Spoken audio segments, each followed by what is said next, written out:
اور ایک اور حدیث ہے جو کم از کم صحیح بخاری میں 4 دفعہ ڈیٹیل کے ساتھ آئی ہے،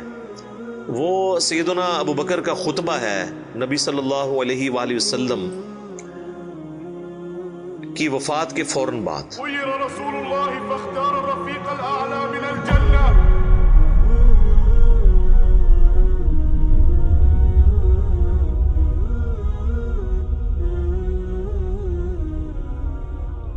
اس کے اوپر میری الگ سے بھی کئی ایک ویڈیوز ریکارڈڈ ہیں جس میں میں نے وہ احادیث ڈسپلے بھی کی ہیں صحیح بخاری کے اندر، کہ جب نبی صلی اللہ علیہ وآلہ وسلم کی وفات ہوئی تو سیدنا ابو بکر جو ہے وہ حجرہ عائشہ میں داخل ہوئے، چونکہ محرم بھی تھے، اور اس حال میں کہ انہوں نے دیکھا کہ مسجد میں جھمگٹا لگا ہے اور سیدنا عمر جو ہے وہ تلوار اٹھائے کھڑے ہیں کہ جو کوئی کہے گا کہ محمد صلی اللہ علیہ وآلہ وسلم دنیا سے جا چکے ہیں تو میں اسے قتل کر دوں گا۔ سیدنا ابو بکر حجرہ عائشہ میں داخل ہوئے، اللہ کے نبی صلی اللہ علیہ وآلہ وسلم کے مبارک چہرے سے کفن ہٹایا اور آپ کے ماتھے پر بوسہ دیا اور کہا، اے اللہ کے رسول، اللہ تعالیٰ آپ پر 2 موتیں کبھی جمع نہیں کرے گا، ایک موت آپ کا مقدر تھی وہ تو آپ کو آنی تھی، یعنی ہر انسان کے لیے ایک ہی موت ہے، دوسری موت نہیں۔ اب آپ آخرت کی زندگی میں چلے گئے تو موت کا مزہ جو ایک دفعہ تو سب نے چکھنا تھا وہ آپ نے چکھ لیا، یہ 2 موتیں جمع نہیں کرے گا۔ اس کا مطلب یہ تھا کہ سیدنا عمر کو جو یہ غلطی لگ گئی تھی کہ شاید نبی علیہ السلام ڈورمنٹ پوزیشن میں چلے گئے ہیں اور آپ دوبارہ دنیا میں واپس آ جائیں گے، جس طرح کہ سیدنا موسیٰ علیہ السلام کوہ طور سے واپس آئے تھے، تو اس کی آپ نے نفی کی کہ نہیں، اس طرح نہیں ہو سکتا، ایک ہی دفعہ موت آنی ہوتی ہے، اب حضور کو موت آئی، اب آپ دنیا میں واپس نہیں آئیں گے۔ سورۃ الواقعہ میں سورہ یاسین میں واضح موجود ہے کہ جو دنیا سے چلا گیا وہ واپس نہیں آئے گا۔ اور اس کے بعد سیدنا ابو بکر، صحیح بخاری کے الفاظ ہیں، مسجد نبوی میں آئے اور دیکھا کہ سیدنا عمر کے گرد لوگ جمع ہیں، تو وہ سیدھا ممبر پہ چڑھے اور کہا عمر کو اس کے حال پہ چھوڑ دو، یعنی اس وقت حضرت عمر کو یعنی سمجھانے کی لوگ کوشش کر رہے تھے، تو انہوں نے کہا ان کو چھوڑ دے، آپ میری طرف متوجہ۔ چونکہ سیدنا ابو بکر کا ایک مرتبہ اس حوالے سے سیدنا عمر سے بھاری تھا، لوگ ان کی طرف متوجہ ہوئے،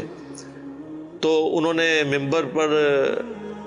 چڑھتے ہی پہلا جملہ حمد و ثناء کے بعد جو بولا وہ پاکستان کے قانون 295C میں کروڑوں لوگ شاید اسے گستاخانہ جملہ سمجھتے ہیں، اگر ان کو پتہ نہ ہو کہ یہ سیدنا ابو بکر کا خطبہ ہے۔ ہم نے سوشل ایکسپیریمنٹ بھی کیا ہے اس پہ، کسی کو بتایا کہ بھئی یہ دیکھیں، اگر کوئی شخص یہ کہے کہ جو شخص محمد کی عبادت کرتا تھا وہ جان لے کہ محمد مر چکے ہیں، اور جو اللہ کی عبادت کرتا ہے وہ جان لے کہ اللہ زندہ ہے، اسے کبھی موت نہیں آئے گی، تو آگے سے جواب سننے کو ملا یہ کون گستاخ ہے جس نے یہ بات کی ہے؟ کوئی بھی نہیں، حضور کی تو عبادت کوئی بھی نہیں کرتا ہے، کون جملے بنا دو۔ تو ہم نے بتایا یہ بخاری شریف میں کم از کم 4 جگہ موجود ہے، وما محمد الا رسول، تو قرآن میں آیا نا۔ صحیح بخاری میں حضرت ابو بکر کے خطبے کے الفاظ یہ ہیں، من کان یعبد محمدا فان محمدا قد مات، جو کوئی بھی تم میں محمد کی عبادت کرتا تھا تو جان لے کہ محمد مر چکے، مات کے الفاظ ہیں۔ فإنه من كان يعبد محمدا فإن محمدا قد مات۔ وَمَن يَعْبُدُ اللَّهَ، اور جو کوئی اللہ کی عبادت کرتا ہے یا کرے گا، مضارع کا صیغہ استعمال ہوا ہے، فَإِنَّ اللَّهَ حَيٌّ لَا يَمُوتُ، تو بے شک اللہ تعالیٰ زندہ ہے، اسے کبھی موت نہیں آئے گی۔ تو یہ خطبہ آپ نے یعنی پڑھا، اور پھر اس کی دلیل میں سیدنا ابو بکر نے قرآن کی یہی آیت تلاوت کی، سورہ آل عمران آیت نمبر 144،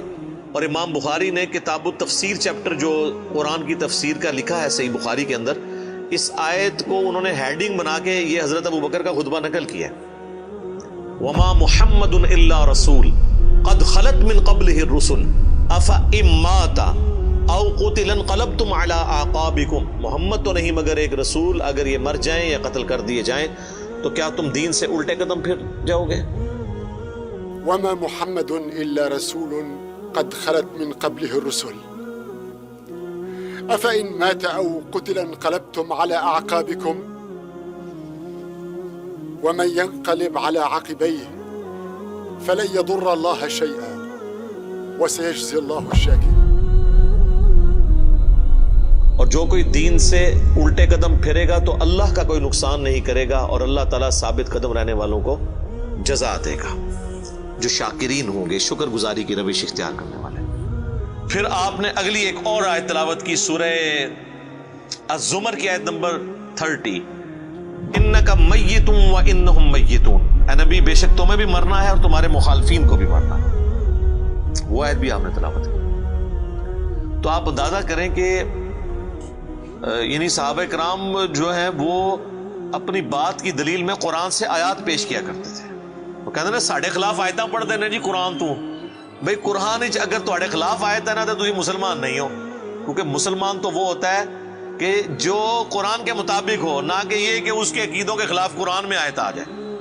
تو اگر کوئی کہہ رہا ہے ساڑھے خلاف آیتاں پڑھ دے تو سمجھ لو کہ پھر تسی تو کافر ہی ہوئے نا، مسلمان کے خلاف تو قرآن کی آیت نہیں پڑھی جا سکتی نا۔ اگر آپ کا وہ عقیدہ ہے تو آپ کے خلاف کہاں سے ہوگی؟ تو صحابہ کرام دیکھیں کہ قرآن سے دلیل پیش کیا کرتے تھے، یعنی وہ اپنی بات کی دلیل بھی قرآن سے پیش کرتے تھے۔ لیکن یہاں پہ ایک بڑی حیران کن چیز ہے جس کو میں نے ہی پوائنٹ آؤٹ کیا ہے، میں نے کہیں پڑھے ہوئے نہیں یہ دیکھا، حالانکہ یہ بہت ضروری تھا کہ اس چیز کو ہائی لائٹ کیا جاتا، کہ حضرت ابو بکر نے ایک فرضی جملہ کیوں بولا؟ کوئی ضرورت نہیں تھی، اور جملہ بھی ان لوگوں کے سامنے بولا کہ جن میں سے کوئی بھی رسول اللہ کی عبادت نہیں کرتا تھا۔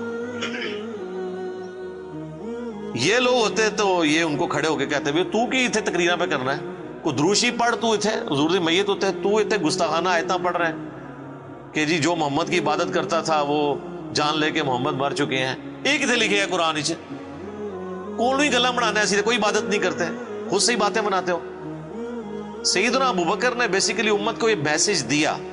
کہ نبی علیہ السلام کی تعلیم یہ ہے کہ آپ کو بت نہیں بنانا، اور اس پہ میں بولا کرتا ہوں کہ یہ محمد رسول اللہ صلی اللہ علیہ وآلہ وسلم کی کامیابی ہے کہ آپ نے ایسی ٹیم اپنے بعد چھوڑی ہے جو ان کی میت پہ ان کے فضائل بیان نہیں کر رہی،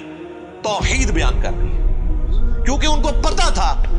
کہ محمد رسول اللہ سے بھی آلموسٹ 500-600 سال پہلے ایک شخصیت دنیا میں گزری جس کے نام پہ دنیا کا سب سے بڑا شرک ہو رہا ہے، عیسیٰ ابن مریم۔ نبی صلی اللہ علیہ وآلہ وسلم نے ایک دوسرا عیسیٰ ابن مریم بن جانا تھا اگر صحابہ کرام شروع میں اس معاملے کو کل نہ کرتے، اور یہ انہوں نے اپنی ذاتی اختراع نہیں تھی، یہ نبی علیہ السلام کی مبارک تربیت کا اثر تھا، کیونکہ صحیح بخاری میں موجود ہے، دیکھنا میری شان کو اس طرح بلند نہ کرنا جس طرح عیسیٰ ابن مریم کے ماننے والوں نے ان کو ان کی شان میں بڑھا دیا، ڈیوینٹی ان کے بارے میں کلیم کر دی۔ میں اللہ کا بندہ اور اس کا رسول ہوں، مجھے اللہ کا بندہ اور اس کا رسول ہی کہنا۔ تو دیکھ لیں سیدنا ابو بکر نے عقیدہ توحید اس وقت امت میں راسخ کیا۔ یہاں تو کوئی پیر کوئی بزرگ مر جاتا ہے نا تو اس کی شان میں نغمے بنا لیے جاتے ہیں۔ یہ بھی دیکھ لیں آپ، کل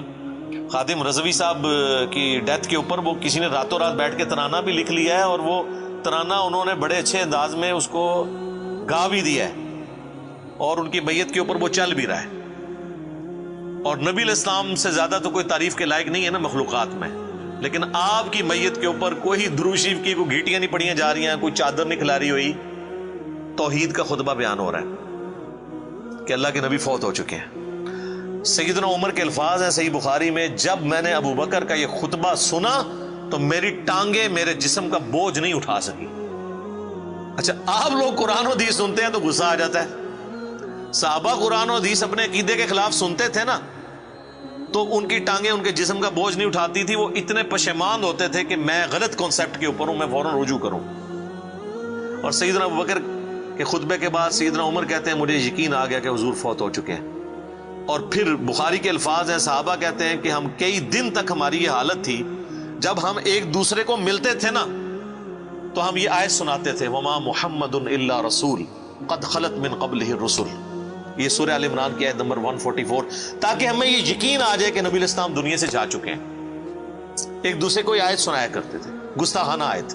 یہ تو گستاخانہ ہی کہتے ہیں نا۔ یہ ہوتے تھے جناب ایک دوسرے نو جناب کچھ اور ہی سنا دے، نعتاں سنا دے رہتے۔ تو صحابہ نے ظاہر ہے انہوں نے تو مشن لے کے چلنا تھا نا، ان کو تو پتا تھا کہ پیغمبر کا کام ہے اللہ کا پیغام دنیا تک پہنچانا، اس کے بعد وہ امت کے کام حوالے کر کے چلے گئے ہیں۔ اب پیغمبر کے ساتھ نسبت اس کی ہوگی، محمد رسول اللہ کا لاڈلا قیامت کے دن وہ ہوگا، حضور کی شفاعت کا حقدار وہ شخص ہوگا جو نبی الاسلام کے مشن کو آگے لے کے چلے گا۔ یہ نہیں ہے کہ جو جتنا اونچا نعرہ مارے گا۔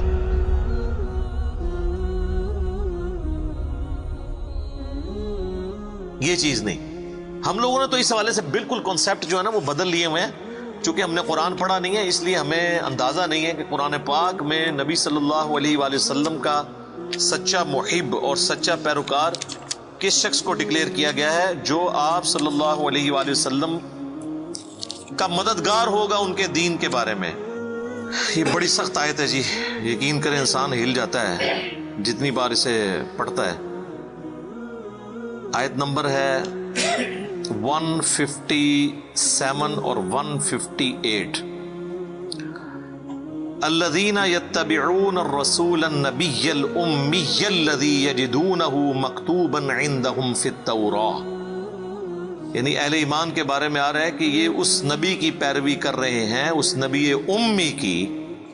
جس کا ذکر یہ لکھا ہوا پاتے ہیں اپنے پاس تورات اور انجیل میں۔ یأمرہم بالمعروف، جو انہیں حکم دیتے ہیں نیکی کا، وینہاہم عن المنکر، اور روکتے ہیں انہیں برائی سے، ویحل لہم الطیبات، اور حلال کرتے ہیں ان کے لیے پاکیزہ چیزیں، وَيُحَرِّمُ عَلَيْهِمُ الْخَبَائِثَ،